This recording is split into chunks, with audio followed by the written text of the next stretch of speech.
Jeff Fuller back with you. Jay Fuller Interviews. Jay Fuller Interviews on YouTube, the Facebook group, Instagram, and Twitter. Feel free to subscribe to YouTube, Jay Fuller Interviews, and join the group on Facebook, Jay Fuller Interviews, as well as Instagram and Twitter. Soon to become the Backfire Podcast on Spotify. The Backfire Podcast on Spotify. You can like, review, share there as well. I believe people's stories will make our stories more impactful, less ignorant, and just much better overall. And joining us with a great story is Mr. Preston Junger. Preston, how are you? Doing well, Jeff. Thanks for having me. Yeah, definitely. So I just wanted to jump on first. You are part of 7shifts.com, 7shifts.com. Could you just share briefly about 7 Shifts? Yeah, 7 Shifts is the leading labor management and scheduling software focused on restaurants, which obviously is really crucial right now more than ever for restaurants in terms of operations. I joined in a full-time role about a year ago, and that sort of transcended from 7 Shifts was a consulting client of mine. Through kind of my consulting efforts, founded a consulting company after I left Yelp in 2016. So 7 Shifts, I've been focused on helping build out the U.S. operations. It's a Canadian company. The founding team is based in, grew up in Saskatchewan, Canada, and headquarters is in Saskatoon, Saskatchewan, with an office in Toronto. And then now, since I came on board, I opened up the U.S. headquarters here in Hoboken, New Jersey, right outside of Manhattan. Congratulations. Pretty cool. And Hoboken, that's where Cake Boss is, right? I think we visited there one time a few years ago. So yeah. Yep. Buddy the Cake Boss. Yeah. Usually people lined up down the street several blocks to try to get in. I think the good thing is they now have opened probably dozens of different locations across the world, so people can get their fix of Cake Boss. But yeah, a couple other quick fun facts about Hoboken: birthplace of Old Blue Eyes, Frank Sinatra. The first recorded baseball game, apparently, although I think it's disputed, was in Hoboken.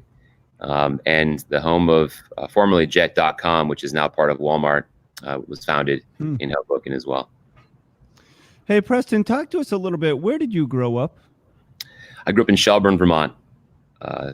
So for those who aren't familiar with Vermont, right outside of Burlington, just south of Burlington, right off of Route 7.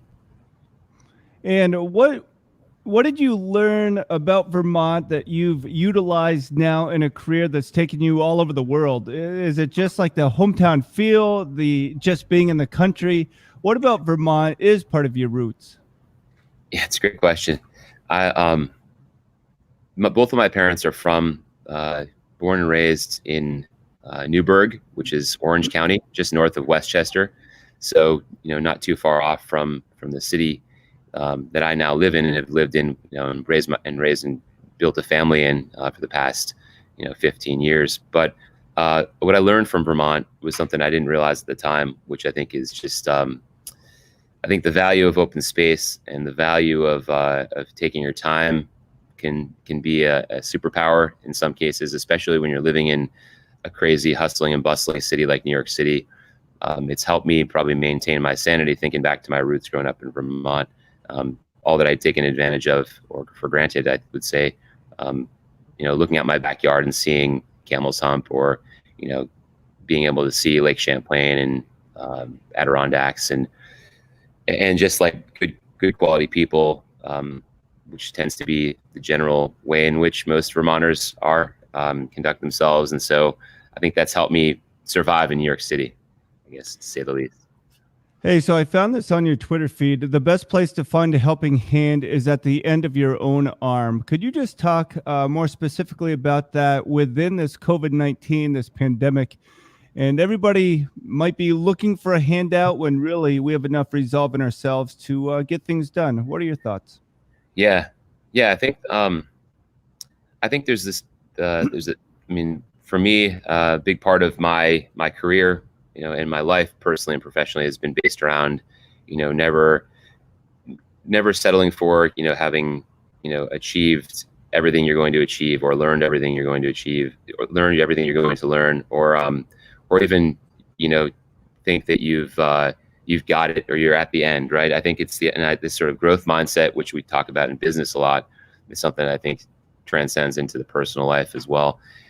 I think the will and strength all of us have to have through the pandemic is something that's it's a silver lining. I think that kind of what it's brought out in my family and friends and people that are struggling much worse than anyone I know, is the sort of notion that you have to dig deep in order to persevere and get through tough times.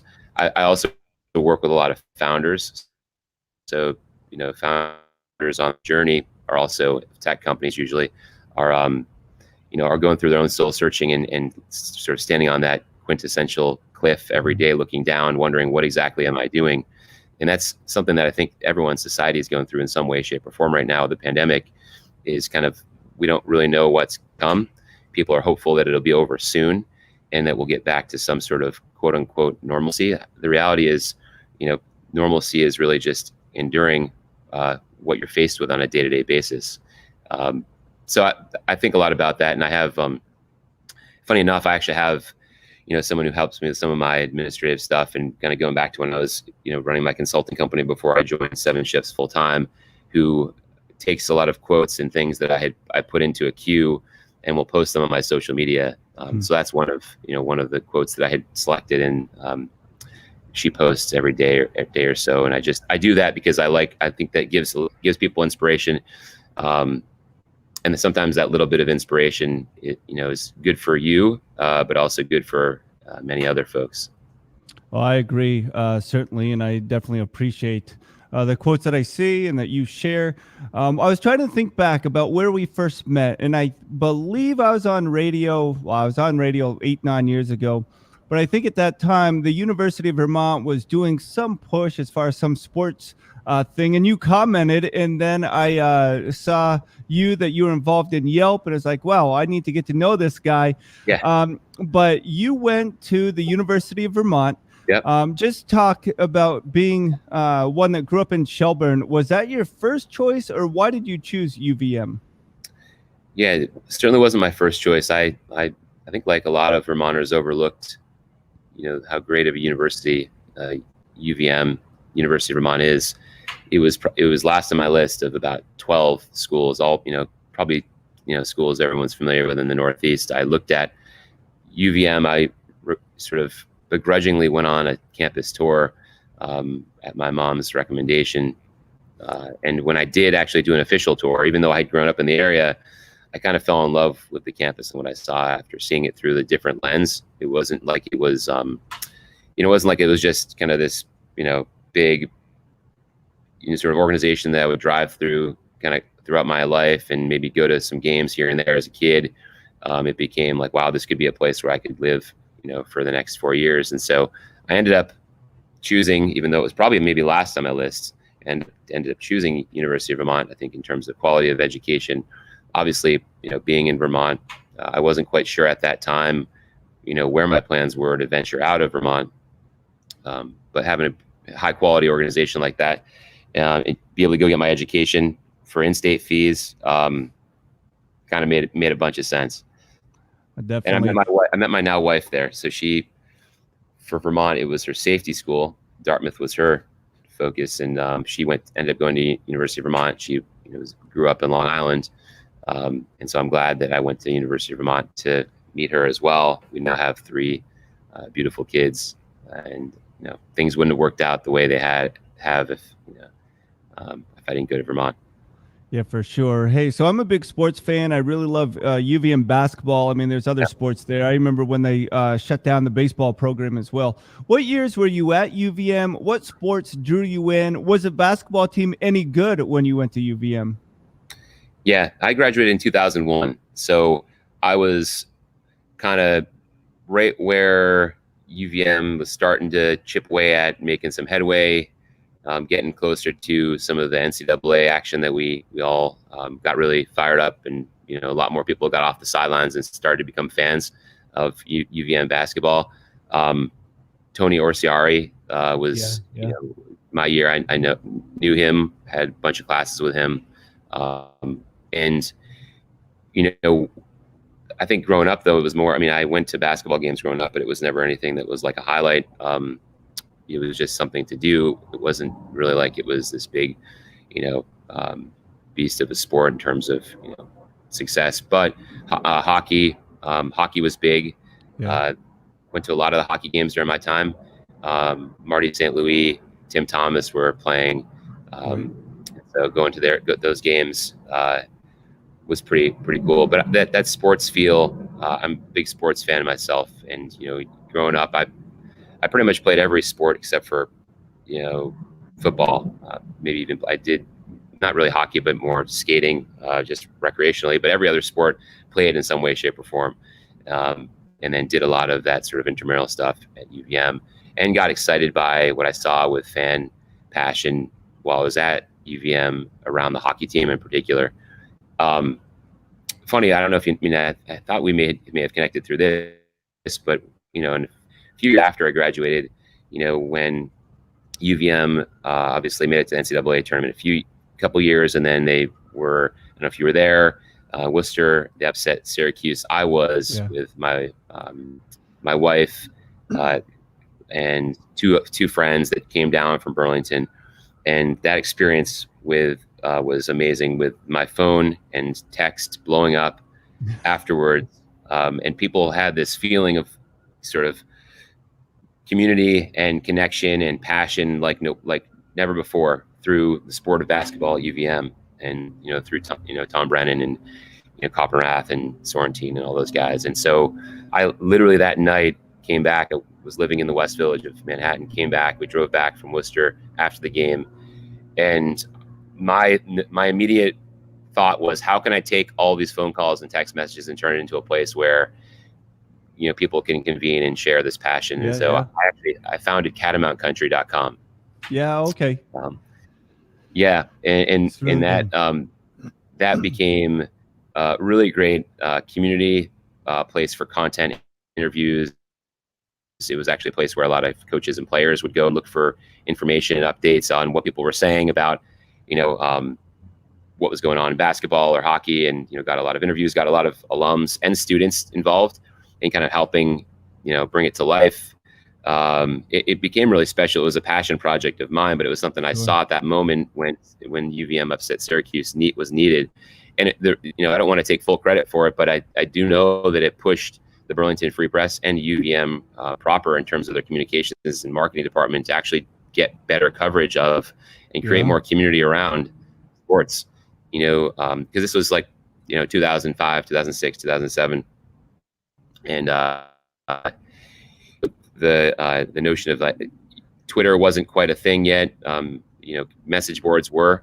Right. There was the America East Basketball Forum where a lot of folks were convening, but that was pretty siloed and really was only for the diehard fans. So creating something that was more mainstream, that really anybody from anywhere could get involved around was pretty cool for me as a UVM alum, because it meant more people could be excited about Vermont sports and Vermont basketball in particular. And eventually ended up selling that in 2012 to Northeast NEK Sports, which now does all of the live video, and it works very closely with UVM. But I took it was a great experience because even with the director of communications for UVM, I tried to play nice, but I got a cease and desist letter because I was using catamountcountry.com. So I changed it to Vermont Sports Network. At one point, I offered to even donate catamountcountry.com to the university, and they turned it down. So I saw a lot of the good, but I also saw a lot of the business around universities. But at the end of the day, the passion and the fact that I got really close to a lot of the former players and coaches at the time would text me and ask me what's this knucklehead saying about how I coached the game last night. Stuff like that, and I was more of a therapist. I was probably acting a lot like I do with a lot of founders of tech companies, being like, okay, calm down, just do your thing, it'll be all right. Hey, so what was your major at UVM? Yeah, I majored in English, and then the minor in business, specifically advertising. And so, did you always have kind of that philanthropic, entrepreneurial spirit? Because I remember when we met, like you were a part of Yelp, and you've been a part of so many things, whether it's Yahoo, Apple, Yep. Technology. Was that something you always had an interest in? Is that something your parents helped cultivate? Yeah, for sure. Yeah, growing up, our first computer was an Apple. Um, and got multiple additional Apples, and then Macs, the Mac SE, which was the first kind of box computer. You might if you remember that. Oh yeah. And got into the first wave of internet, which was I believe a 1200 baud modem, which I'm really dating myself. If there's anyone who's younger listening to this, they'll think that I'm speaking Latin or something. But yeah, getting into the sort of bulletin boards and kind of localized networks before the internet was a thing, and early on using CompuServe and Prodigy and America Online, and was really intrigued with that as a kid. And and during my time at UVM, of course, was the .com bubble. And that presented a lot of opportunities to get involved as a university student in a number of startups that were getting just a ton of money thrown at them in terms of funding. And you basically had kids running these multi-million-dollar tech companies and paying anyone and everyone to market their services and offering. So I actually worked with a number of .com companies on behalf of the Burlington community or UVM community to help them. One was a textbook reseller. It was a startup, and helping them market that to students to be able to sell online their textbooks. And then the one that actually stuck was not a .com that was part of the bubble, but was definitely more of a restart, which was Apple. I had an opportunity to work for Apple, which had just rehired Steve Jobs and was really trying to figure out how to tackle the market in terms of opportunity at the time. This is in probably '99. And I got a really great opportunity to work directly for Apple in a marketing and sales capacity, really trying to promote the flavored Macs, which they were going to market with, the multicolor Macs, and as well as wireless internet technology and sort of video editing. And so being able to work for Apple, go actually to Cupertino for training while I was at UVM, I think that for me connected the dots on, okay, this can probably be a career. That was thinking primarily through sales, but sales, combined with technology that I care about and have a passion for, is really what started there at that point in time working for Apple at UVM. So this is probably a silly question, but I have a question. If you were a gamer growing up, and as you just think about that answer, my brother calls me an E-ron, an electronic moron, because I struggle so much with technology. So first, were you a gamer? Because that's kind of been my exposure to technology. And when you were working with Apple, did you realize what a mammoth of a company it was? I don't know if I was a gamer, like a hardcore gamer playing on PC. I know this because my kids know all about gamers. It's now a thing as much more than it ever was back when I was coming up. But I mean, I had all the various video game systems, my brother and I, and played it recreationally. I never thought of it as a big part of my life. It was more of just like it was different. This is a whole different conversation, but there were starts and there was a start and an end to all games. Now we live in a world of games. They're just have an infinite loop that you live in. And I'm raising 3 kids in a world trying to get them out of the infinite loop of video games. So I think that I played games. I wouldn't say I was a gamer because I was not really that good, and I was more focused on, sports and other stuff outside, thankfully. And and then I didn't realize Apple was as big of a behemoth probably until I actually, and maybe one there for Apple, and then I started to realize like how big of a company it was, and it just like took off leaps and bounds when they launched the first iPod, and kind of revolutionized digital music. I was excited. I mean, when I after college, when I moved to New York, I had one of the first iPods, and I remember having people stop me on the bus or when I was commuting to the office in the city, stop me and ask me what is that thing. So that's pretty cool. I've always been more of a adopter of technology, and I think gaming fits in with technology. But I think when I think of technology, I think of more of ways to streamline or make more productive, or enjoying ways currently. Yeah, I agree. Yeah. I was just going to say, yeah, I definitely agree. I just need some extra time to figure out technology so I can use it. And as I say this, we just dropped off my son. He's a freshman in college. He's going out in the state of Michigan, which we're really excited about. But we told him that your education there is only going to go so far. You need to be a constant learner and be curious about different things. Are you naturally curious? Are you naturally creative? Is that what's helped you since being at UVM? Yeah, I probably wouldn't have necessarily known that I was maybe years ago, but I would say yes, naturally curious, naturally creative.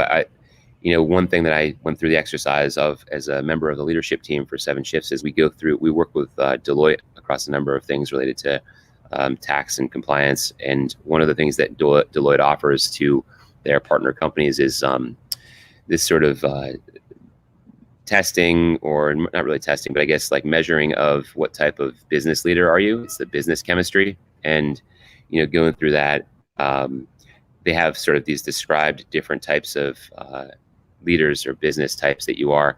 And I've, going through it, I was identified as a pioneer primarily. Really, that means comfortable with uncertainty and, able to look at, different things ahead of you and find the different levers in order to make something work or make something happen. And to your point, maybe be creative in situations where other folks need to have more hard set data or, things laid out for them. So I think that pioneer label probably helps describe me pretty well.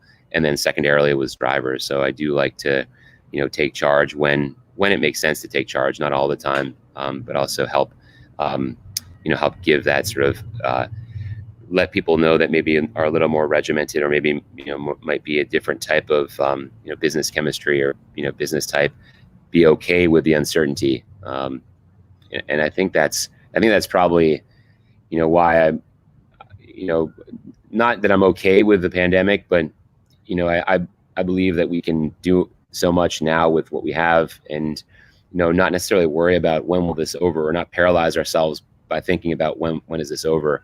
So I would say, yeah, it's a creative thinker, and a pioneer is probably a good label.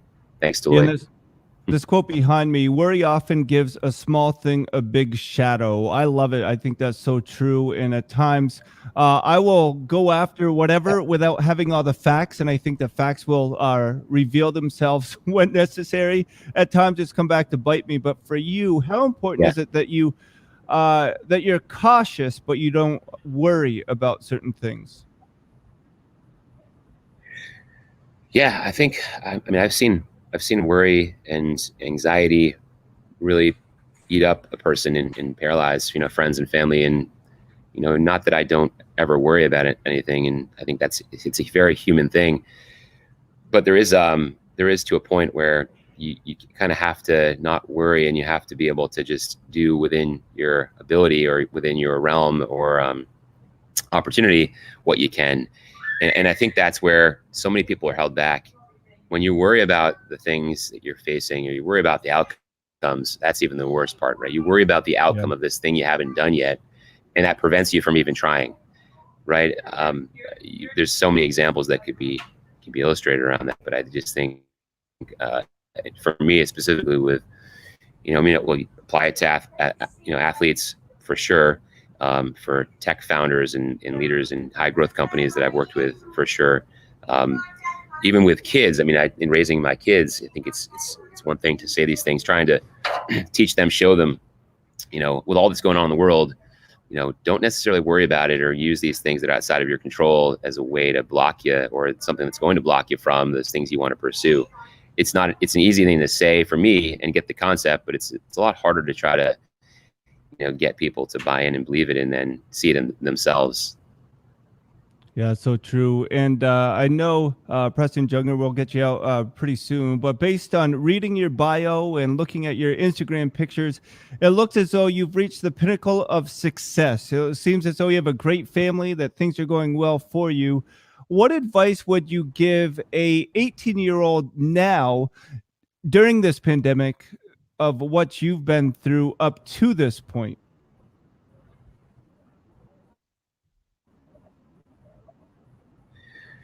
Yeah, I would say find people that you can trust. People that you can trust that can give you good sound advice, and I think that's really important. I think one thing that I think I've done really good is, I think, to write out or map out some of the things that are really important to you, and then as well as that, some of the things that you really don't care for. So easy for, if you're coming out of college, let's say university, and you graduated, and you're dealing with a pandemic, but outside of the pandemic, you're dealing with so many things that are pulling you in, and pressuring you into the notion that I thought coming out of the University of Vermont is, I thought I had to go get a job for big established companies. Yeah. And so that's why I worked for, Apple was, sort of transcended for my opportunity while I was in college to work time big established company by then. Same thing with Yahoo and IAC. I thought that was the path coming out of college that I had to follow. I thought that you go and you work at your big company doing your one thing, and and don't mess up. It wasn't until I had the opportunity to work for Yelp that I realized that wasn't where my passion was. That wasn't what I was excited about. It was really this early stage opportunity to be able to wear many hats, help and contribute in many ways, and be a part of the thought leadership and the culture of the company to achieve or unlock whatever that success is that you feel and agree. They all agree there's upper head. We just need it for it. That was where I found my sweet spot was. And so I would say to anyone who's coming out of college, is 18, trying to find their opportunity, is, do that inventory list of things that you care about, things that you don't really care so much about, and try to just, update that as you go. I think that's a really important thing. And then have folks that you can trust that maybe are doing some of those things that you like, that you can just go out and, have a coffee with them, have a chat with them, learn from them, learn about their story. I am so impressed. I get contacted probably at least a few times a year from not just UVM alums or recent grads, more like recent grads or folks that are in college at UVM. Even other colleges have reached out, found me on LinkedIn, and will say, hey, I really like that you're doing this, or I really like that you're working at this place, and I'd love to learn more about it. I think it might be an area I'd like to pursue or explore. And that is such a great thing. I wish I had more students reaching out to me, but the fact that some of them are, that's like, that validates what I'm giving as advice, and saying it's not just me telling you to do it. It's actually, I've seen it work out pretty well for these current college students, seniors, et cetera, and recent grads. Go out, talk to people that you think are doing things that you like, and learn from them, and then develop potentially a relationship with them as a mentor, someone who can kind of coach you along. Having coaches is a really important thing. There's a lot of parallels between sports and business, especially in the startup world. Having really good coaches and really good cast of folks around you matters, and kind of will help you get to where you want to get. I definitely agree. That's great advice. And Preston, a couple fun questions, hopefully, before we get you out. And that's simply, if you were to play in a fictional movie, would you want to play the hero or the villain? I'd want to play the hero. And I always tell people, because I'm a pastor full time, I think if it's fictional, it might be fun to play the villain in that feature film. But that's just me. Hey, what's a podcast or a book that you would recommend? I really like How I Built This. Is a podcast that I really enjoy. Yeah. You get is you get a lot of, if you're familiar with it, it's a lot of founders or a lot of folks that have started companies in various different stages. So you might have a publicly traded company founder that comes on and talks about the origin story of the company. You might have a company that's early stages of success, and you really get a sense for like what are these people made of, and you get to have like a lot of the questions that you've been asking me.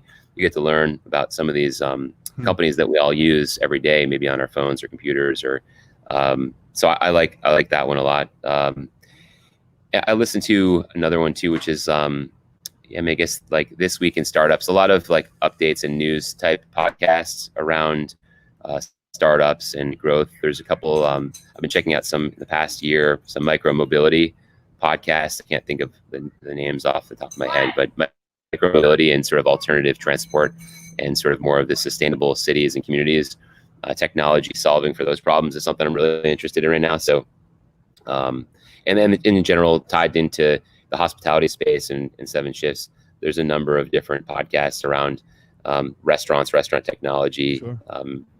And so I try to diversify around all those. And then of course there's for me as well, more of probably less podcasts, but more sport. I read a lot of sports updates on Twitter. Twitter is my go-to for like my updates and kind of dosage of updates on sports, and Instagram as well.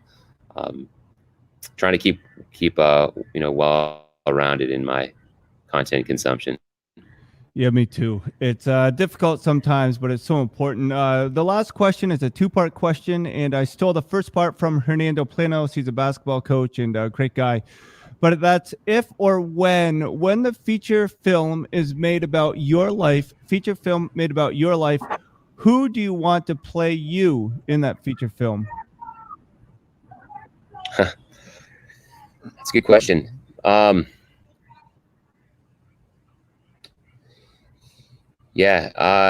Geez, it's a tough one.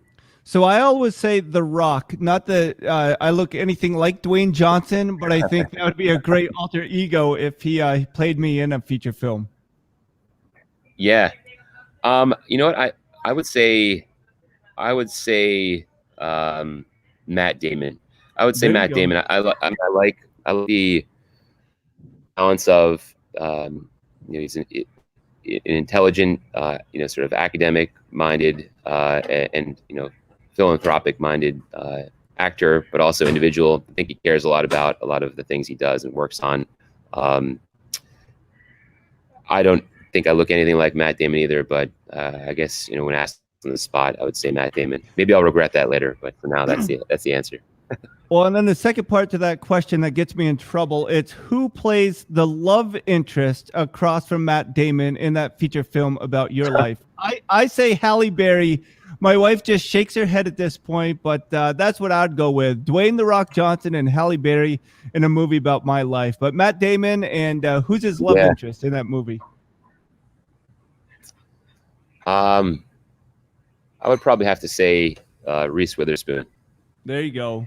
Yeah, that's who my brother would pick. So all good. And it's mainly because my wife gets that a lot, and so people say, "Hey, don't you know you kind of look like Reese Witherspoon?" So hopefully that's the safe answer as well. Yeah, definitely. Hey, Preston, thanks so much for making the time, and congrats. I mean, you definitely are an inspiration. I love watching what you've done and what you've been involved with, but even more how you've just been able to navigate through this pandemic, but definitely just navigate through your life's journey of different opportunities and selecting and making the most. And it's been really awesome to see. And I know UVM is proud to call you an alum. So thanks again for making the time. Thanks, Jeff. I appreciate it. Yeah, happy to be here. And thanks for letting me share a little bit about my life. Yeah, man, for sure. Again, that's Preston Junger on Jay Fuller Interviews. You can subscribe on YouTube, join the Facebook group. We are on Instagram and Twitter, Jay Fuller Interviews, and soon to be on the Backfire podcast on Spotify. Thanks so much. We'll talk to you again.